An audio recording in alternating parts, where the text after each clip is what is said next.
Alistair Finch stepped onto the bridge of the Asterisk Pax Imperia Asterisk with the casual confidence of a man delivering lunch.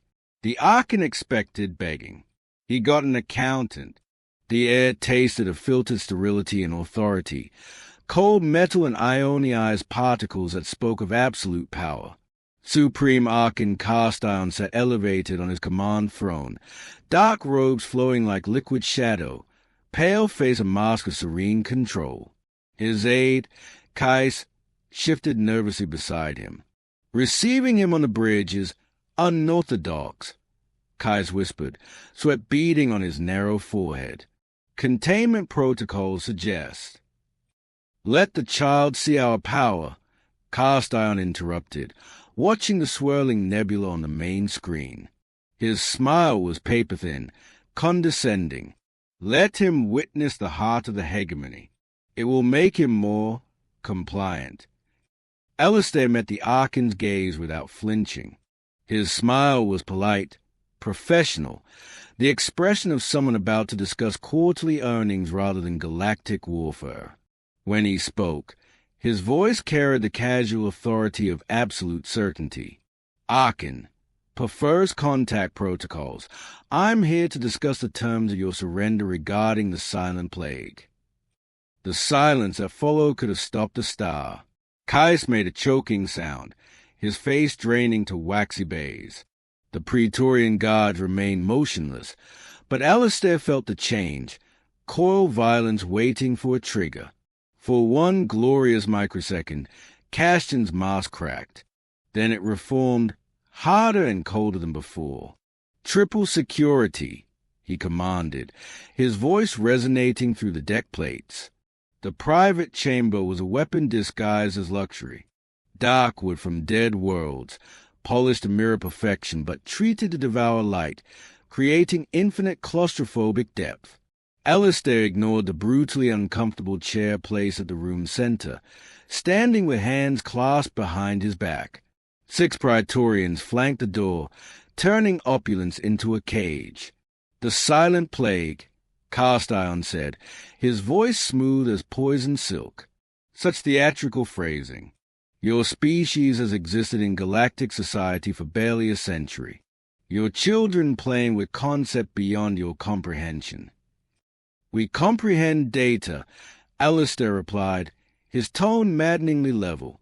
Patent filings, artistic grants, philosophical treatises from 73 client species over 500 years. The pattern is unmistakable. Correlation is not causation. Cast Iron stepped closer, robes whispering across polished floor. We brought peace, stability. Is it surprising that in a society free from war's terror, the desperate scramble for innovation would settle? It didn't settle, Archon. It flatlined. Alistair's voice hardened imperceptibly. 99.8% reduction in all metrics of creativity, ambition, and cultural dynamism, within one generation of joining your hegemony. Lobotomized, Alistair continued, watching Castian's jaw tighten. An entire galaxy's worth of sentient minds reduced to docile livestock. Kai stepped forward, sweat now flowing freely. Archon, the Griffin incident. A parlor trick, Cast Iron waved dismissively. They crashed financial markets with a data packet. An annoyance. This human stands on my flagship, unarmed and alone. He is nothing. Alistair met his gaze without blinking. You're right. Statistics can be argued. Theories dismissed. He paused, letting silence stretch. But physical evidence is troublesome. Like schematics for a specific resonant frequency modulator, the kind used to broadcast your plague's mimetic signal across subspace. The Archon's jaw muscle bunched beneath his ear. Schematics can be forged. True, but it's harder to forge the actual device, especially when delivered by a high-ranking Aldani defector who personally stole it from a broadcast relay. Kai stepped back involuntarily. Castian's composure finally frayed, his voice gaining a metallic edge. Lies.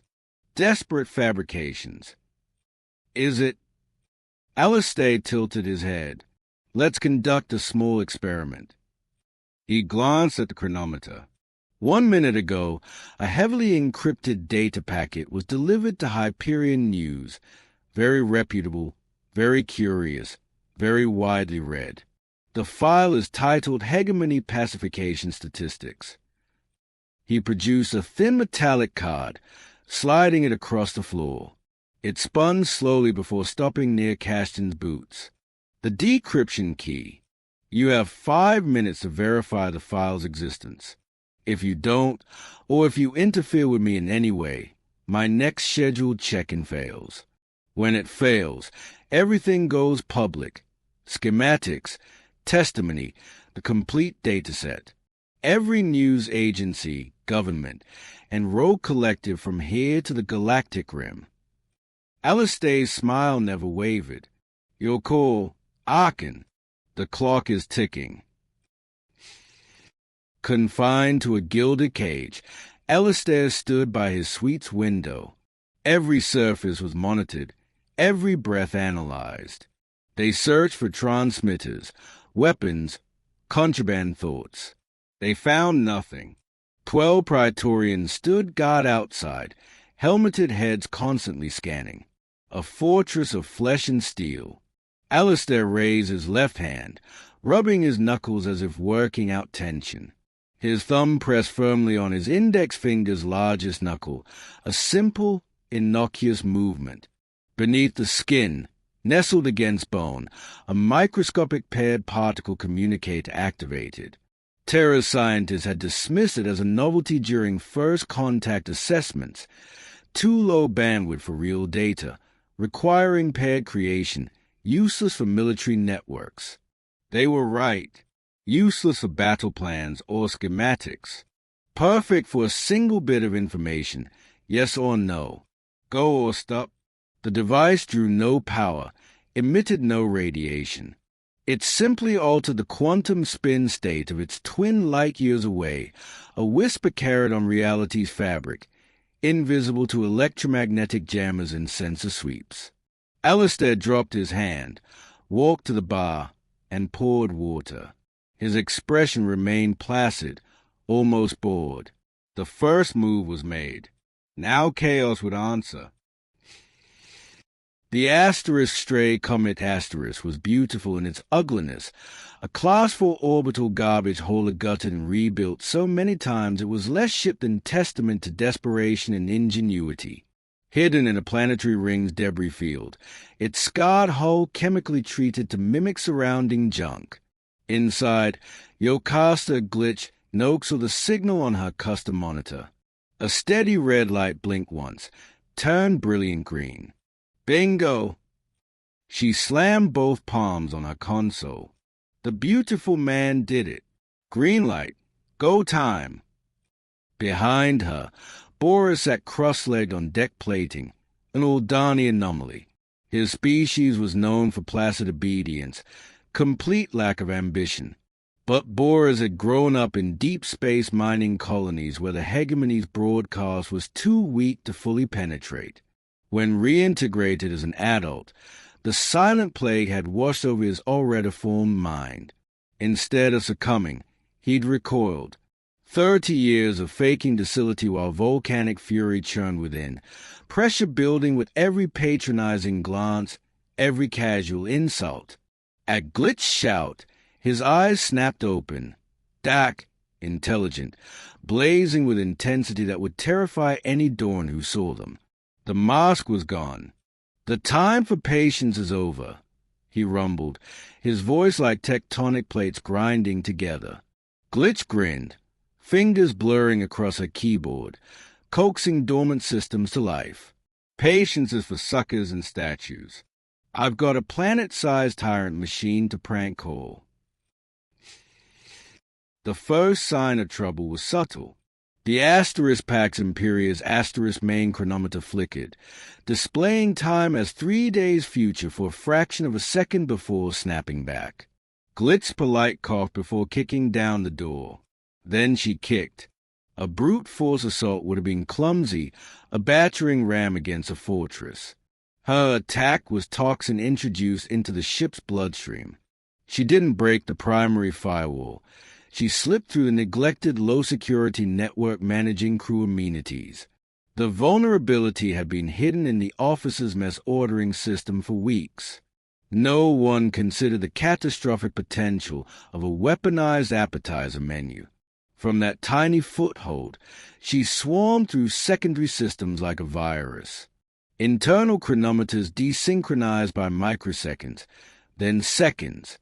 Shift change alarms rang randomly, so in confusion and irritation, officers arrived early or late, creating quiet arguments that chipped away at rigid order. Logistical schedules became gibberish. The ship, a model of interlocking automation where no energy was wasted, began stumbling over its own feet. "Okay, baby, let's turn up the heat," Glitch muttered, diving into the armory network. She didn't disable weapons, too obvious. Instead, she subtly altered ammunition counts in Praetorian helmet displays. Guards would see 9 rounds when they knew they had full clips. Others showed 248. Doubt, corrosive and unfamiliar for Doran's soldiers, began creeping in. Next, communications. She didn't cut them, she flooded them. Tactical channels filled with cacophony, ancient Terran opera, frantic auctioneers, screeching mating calls, and that cheerful, idiotic clip of a feline playing keyboard that had crashed the Hegemony Stock Exchange. On the bridge, Cast Iron watched his world descend into chaos. "Report," he snarled over deafening sea shanties. "Communications compromised," an officer shouted. "Navigation fluctuating. Phantom weapons discharge across half the ship." A new alert flashed on the tactical display. Major security breach in Maintenance Corridor 13 Gamma, near Diplomatic guest suites. Boris stood before the reinforced bulkhead. He'd use a plasma cutter to score a deep line in the metal, just to weaken it. The real tool was 30 years of suppressed rage. He took a deep breath and, for the first time in his adult life, didn't push the fury down. He welcomed it. A torrent, tidal wave, supernova of righteous vengeance filling his mind, burning in his veins, tightening every muscle in his colossal frame. The dam didn't just break. It was obliterated. He roared, not pain or fear, but pure auditory liberation. A prime valve bellow that echoed through metal corridors, a sound no Dorn had ever heard from an Uldani. He lowered his shoulder and charged. The impact was cataclysmic. Weakened alloys screamed, buckled, tore from moorings with tortured metal shriek. Boars burst through in a shower of sparks and shattered plating, unstoppable. The first 2 Praetorians outside Alistair's suite turned just in time to see the Uldani behemoth thundering toward them, a nightmare creature from impossible dreams. They raised rifles with movements clumsy from shock. Boars crashed into them, sending them flying like discarded dolls, armor clattering against walls. He ripped the suite door from its hinges with a single powerful tug, hurling it down the hole into the responding security team, a spinning shield of metal creating violent chaos. He was thunder hiding the lightning, drawing every gun on the ship to him, working perfectly. Alistair heard the roar and was ready. While guards reeled from digital chaos, he pried open a service panel with a decorative statuette's fine edge. Inside was a simple water reclamation conduit he'd identified from public schematics. 10 minutes of work loosened it with bare hands. When Borzi's rampage began, distracted guards didn't notice water seeping under the door. By the time the Uldani turned the corridor into his personal playground, polished floor was coated in treacherous film. Alistair stepped out as 8 Praetorians rounded the corner, rifles raised. Boars, seeing them, roared and charged, drawing fire and attention. Boars. Alistair shouted. The Uldani, without breaking stride, slammed his fist into a primary power conduit. Corridor lights exploded in sparks. Darkness fell, punctuated by frantic muzzle flash strobes. In that first moment of blindness, the lead guard slipped on wet floor, taking two comrades down in clattering chaos. Alistair moved low and fast, simple leather shoes finding purchase where heavy magnetic boots slid on slick surface. He reached Boris's side as the Uldani bodily threw a Praetorian into the ceiling with enough force to dent metal plating. Auxiliary hangar, Bay 3. Alistair yelled over the din, "Glitch is coming." Boris grunted satisfaction, grabbing a fallen rifle, not to fire, but as a massive club, swinging wide arcs that cleared paths through confused soldiers. They fought through a ship actively fighting itself, past flashing emergency lights, against soldiers who couldn't trust their own equipment or the ground beneath their feet. Rounding a final corner, they saw it, the hangar bay. The huge blast door was already closing, a descending steel wall. "She's cutting it close," Alistair yelled. She times things perfectly. Boris boomed back. Through the gap, they saw the stray Comet Asterisk screaming in, scarred hull glowing from atmospheric friction. Forward-facing cannons opened up, stitching plasma bolts across the hangar floor, forcing Dorn pursuit teams to dive behind cover. The ship didn't land. It swooped, rear ramp slamming down with deafening clang. "Move it! Slowpokes!" Glitch's voice shrieked over external speakers. "I've got bogies and my baby's got an itch." They sprinted up the ramp. Boris turned at the top, swinging his rifle like a bat, knocking one last determined Praetorian back into the hangar before leaping into the cargo bay. Blast doors slammed shut with final echoing boom. They were sealed in darkness and rumbling engine thunder. 3 Dorn Talon fighters swarmed into view, sleek, deadly sharks with flaring engines. The stray Comet Asterisk bucked violently as plasma shots glanced off stabilizers, showering sparks past the viewport. "Hold onto your butts!" Glitch yelled, throwing the ship into gut-wrenching dive that made Alistair's vision tunnel and stomach climb into his throat. They plunged toward Athalos, mottled blue-gray sphere of the Dorn capital world. Fighters followed, predators chasing wounded prey into dense, unforgiving atmosphere. Structural integrity at 70%. Port thruster is slag. Glitch shouted, fighting the ship's death rattle. The stray Comet Asterisk shuddered through Athalos' upper atmosphere, trailing smoke and fire. "Can you lose them?" Alistair asked, bracing against bulkhead vibrations.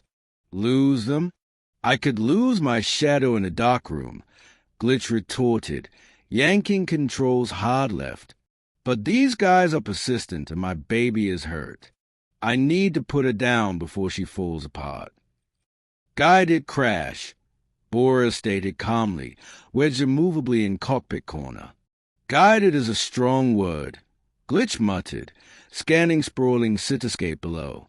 "Let's call it high-velocity gravity-assisted landing. Aiming for underside Sector 9, more interference down there." The world transformed from space's black to fiery orange to swirling gray industrial pollution. They burst through cloud layer, Athalos' capital sprawled beneath them, soaring white spires interconnected by graceful sky bridges, testament to sterile ordered civilization. But that wasn't their destination. Glitch pushed the nose down, diving past gleaming topside into perpetual twilight below. Architecture grew denser, darker, utilitarian. Pristine white gave way to tarnished bronze and stained duracrete. Skylight choked off, replaced by flickering holographic neon advertising products no one in the sunlit world above ever saw. This was the underside, grimy, functional metropolitan bowels. They were still a screaming junk meteor. Glitch found what she sought, A wide abandoned maglev freight canal choked with refuse mountains, slick with constant drizzling rain. "All right, baby, time for your nap," she whispered. Strange mix of regret and grim determination. The stray comet slammed into the canal with world-ending sound. Metal shrieked, groaned, tore. The ship skidded half a kilometer, carving deep smoking furrows through compacted garbage before smashing nose first into a colossal half-block foundation and shuddering to violent halt. Silence followed, broken only by ruptured conduit hissing and acidic rain steady drumming on tortured hull. They were alive, on the enemy's homeworld, and the entire hegemony knew the neighborhood. Their journey through the neon jungle was treacherous. They moved through forgotten maintenance tunnels reeking of rust and decay, over slick catwalks spanning bottomless fog-filled chasms, making good time until walking straight into patrol. 6 enforcers in black armor, carrying stun batons and pulse carbines, systematically scanning the dead-end alley. "Halt! Identify yourselves," the lead enforcer barked. Borers saved them, eyes accustomed to low-light mining conditions spotting what others missed. A massive rusted ventilation conduit 20 meters above, its support struck corroded nearly to failure. He stepped into Enforcer's searchlights, raising hands in surrender. The lead enforcer stepped forward, carbine leveled at Borers' chest. "On your knees." Borers stayed, face masked in Aldani docility, but eyes burning with alien intensity. In the enforcer's moment of pause, Borers let out a low roar, focused sonic frequency, weaponized vibration. The sound wave slammed into the narrow alley. Enforcer staggered, helmet audio screeching feedback.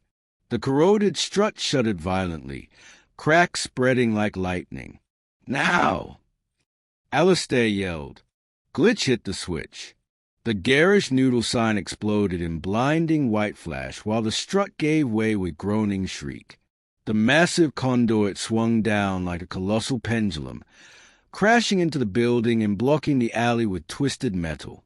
By the time enforcers recovered, Alistair, Glitch, and Borers were gone through a service hatch now hidden behind fallen debris. The Omni-Nexus's lower entrance was a vast circular chamber, stark, empty except for its guardian, a Dawn Warlock Mark IV pre-hegemony technology, bipedal chassis of dark-pitted metal bristled with arsenal, plasma caster, particle beam, concussive charge launcher, humming vibroblade extending from its wrist. Its single crimson optic lens glowed with patient malevolence. "That's a gatekeeper," Glitch whispered in awe and terror. "Closed system relic. I can't hack it. It's not networked." "So we fight it?" Borers asked, gripping the improvised pipe weapon. "It would vaporize us before we took 2 steps. Alistair said, scanning not the robot but the room itself, a puzzle awaiting solution, locked to be picked rather than fortress stormed. It's old tech, powerful but predictable." Glitch was already working, datapad connected to wall sensor. "Got it. Power core has emergency failsafe. Uncritical surge. It diverts all energy into internal shielding for 3.7 seconds. It can't move, can't shoot. A power surge." Alistair mused, tracing heavy conduits along the ceiling. "How?" "Primary power junction behind that wall." Glitch pointed. "If I can create feedback loop, overload the circuit. But I need 5 seconds at console, completely exposed." "So we're distracted for 5 seconds," Alistair said desperately. He looked at Borers. "How's your throwing arm?" Borers smiled, terrifying sight on his usually placid face. The plan was audacious to suicide's point. Borers ripped Duracrete chunk from damaged entrance, hurling it across the room. The gatekeeper's head snapped around, plasma caster vaporizing rock midair. "Now, Glitch." Alistair shouted. Glitch bolted across open floor. The gatekeeper's optics swiveled, tracking new target. Alistair ran opposite direction, dragging metal pipe across floor, high-pitched screech drawing attention. It fired concussive launch at Alistair. He dove behind thick support pillar as blast wave hit, air punching his back. Borers pried loose heavy floor tile, spinning it like discus into armored conduit above the gatekeeper. Robot hesitated fraction of second, programming assessing threat vector. That was all Glitch needed, diving into maintenance panel. I'm in. Keep it busy. This is more complex than schematics showed. Borers met the gatekeeper's charge using floor tiles as shields, heaving them with incredible force. Alistair played deadly ballet among support pillars, always staying just out of firing line. Almost there. Glitch yelled, voice strained. Get ready to hit it with something big. Borers. The pillar. Alistair pointed to his hiding spot, now showing hairline fractures from concussive blast. Borers understood, roaring to draw full attention, luring Robot toward room center, positioning it in pillar's fall line. Surge in 5, 4, 3, 2, 1. Surge! Chamber lights flickered violently. Blue energy crackled across gatekeeper shell like lightning. Crimson-eye dimmed, limbs locked frozen. Borer's shoulder check damaged pillar, pushing with all might. Duracrete groaned, cracked, then with final deafening roar toppled, crashing onto frozen gatekeeper with monumental boom. Robot collapsed under immense weight, frame buckling and shattering, Crimson-eye dark forever. Well, that's one way to open a door. Glitch emojed, grinning, slamming palm on unlocked panel. The massive iris ground open with bone-vibrating sound, revealing dark shaft leading into the lie's heart. They descended into a chamber-defying scale, vast spherical space with a device suspended in its center by pure energy beams. It wasn't Dorn, older, alien, pulsating heart of strange non-Euclidean material the size of small moon. It pulsed soft gray light, rhythm echoing in mind's back, silent subliminal whisper urging calm, compliance, acceptance. This was the source. My God! Glitch breathed, datapad screaming with unclassifiable energy readings. This thing is ancient. They didn't build it. They found it. As they stepped onto central platform, air shimmered. Life-size hologram of Ark cast iron flickered into existence. Weary, genuine disappointment replacing control mask. Alistair Finch, he said, voice echoing in vast chamber. I underestimated your species' capacity for nihilistic chaos. We prefer disruptive innovation, Alistair replied steadily despite core thrumming energy. You see this as weapon. Cast ion gestured holographically. I see it as cure. Before the hegemony, before we found this gift, this galaxy was screaming vortex of war, genocide, unbridled ambition. The Uldani weren't peaceful labors. They were brutal conquerors, scourge that burned dozen star systems. Borers flinched, tremor running through massive frame. The shameful history was true. I have given the galaxy 1,000 years of peace, Cast Iron continued. Saved trillion from their own nature's fire. You will unleash that fire again, uncontrolled. You will be remembered not as liberator, but as a man who plunged the galaxy back into dark age. It's not my legacy to accept, Alistair said calmly. It's not your peace to give. It's their choice, all of them. Glitch, shut it down. A pity, Cast Iron said, cold smile touching lips. I hoped you were reasonable. You forced my hand. His expression turned chilling. The technology we gifted your races, FTL drives, power generators, medical systems, is all slave to this broadcast. Insurance. When the signal dies, Cascade failure triggers. Every engine goes cold. Every life support fails. You'll sterilize dozen civilizations in single silent moment. Glitch froze, fingers hovering over console. Alistair, she said, voice tight with horror. Energy signatures, tech integration. He might not be lying. 12% probability is telling truth. If you're wrong, we commit genocide. The galaxy's weight pressed down on Alistair. Trillions of lives balanced on probability's razor edge. He looked away from Glitch, from Boris's tortured expression, focusing entirely on Castian's hologram. He saw supreme confidence of Tyrant, believing he held unbeatable hand. Is not? Alistair said quietly, voice absolute. Alistair, the data. Glitch started pleadingly. Forget the data. Alistair interrupted, gaze unwavering. Look at him. Analyze the man, not machine. His holding gun to Galaxy's head. If that gun were loaded, he would have told us the second I stepped onto his bridge. He wouldn't have negotiated, blustered, allowed us this far. It would have been opening statement, not closing argument. Alistair stepped forward, voice dropping, dissecting Arkin with scalpel words. Final desperate bluff from man who lost a game, trying to sweep pieces off board. Analyze him, Glitch. His tyrant. Tyrants crave control above all. They want to rule Galaxy, not obliterate it. Annihilation is failure. For him, worse outcome than losing. He turned to Glitch, face set like stone. 12% catastrophic failure hung between them. Terrifying uncertainty abyss. He's counting on our conscience, our fear. Don't give him satisfaction. Shut it down. With final decisive tap, Glitch initiated shutdown sequence. On Alden Prime's docking bay, worker Raiha guided cargo container into place, mind calm gray fog of purpose. He felt quiet satisfaction in job done correctly, just as Dorn Overseer expected.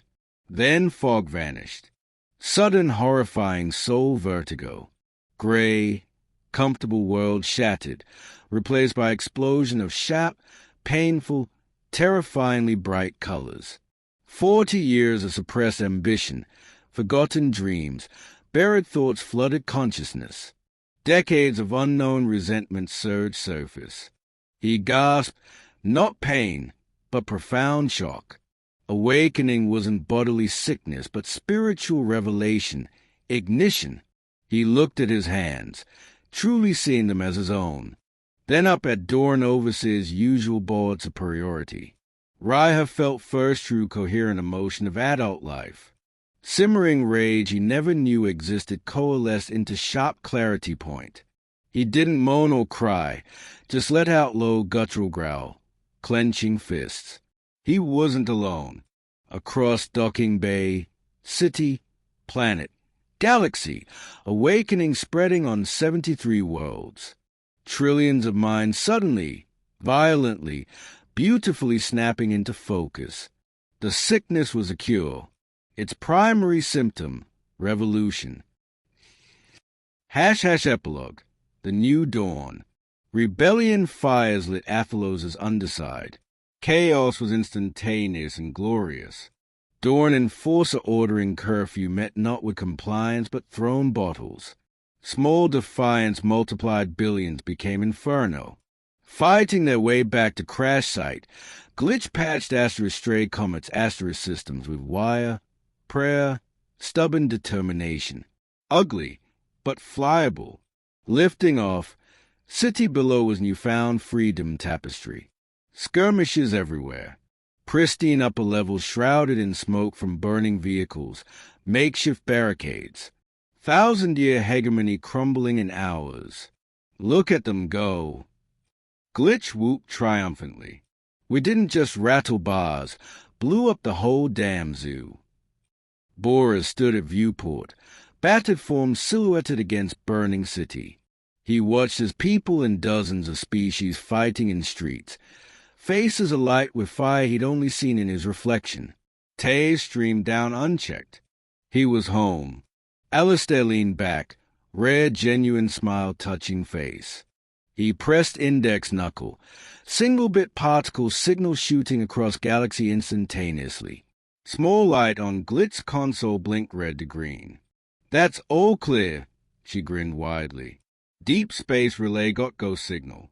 Transmitting whole glorious data package to Terran command."